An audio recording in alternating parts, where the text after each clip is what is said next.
السلام عليكم ورحمة الله تعالى وبركاته. الأخوات كما كتشوفوا الفيديو، إلا بغيتو نحصلوا على هاد الشكل ديال الدويدات كندخلوا الإبرة وكنلوي من هاد الاتجاه ومن الاتجاه الآخر كما كتشوفوا في الفيديو البنات. طبقوا إن شاء الله وكتحصلوا على نفس النتيجة. وما تبخلوش عليا البنات بلي لايك ديالكم والتعليق ديالكم. اللي جربت الطرزة وطلعت ليها زوينة تخلي ليا تعليق وحتى اللي جربتها المهم كنتمنى تخليو لي التعليق ديالكم. كما كان انا كنقبل بجميع الاقتراحات ديالكم وبجميع الانتقادات ديالكم. ومرحبا بجميع الاخوات وجميع الاخوات اللي كيدخلوا عندي جداد. مرحبا بكم عندي في القناة ديالي. ومع السلامة. السلام عليكم ورحمة الله تعالى وبركاته.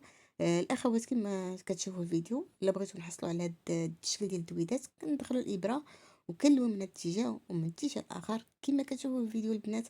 طبقوا إن شاء الله وكتحصلوا على نفس النتيجة.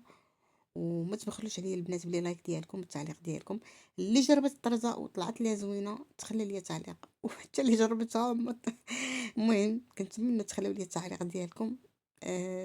كما كان انا كنقبل بجميع الاقتراحات ديالكم وبجميع الانتقادات ديالكم. ومرحبا بجميع الاخوات وجميع الاخوات اللي كيدخلوا عندي جداد. مرحبا بكم عندي في القناة ديالي. ومع السلامة.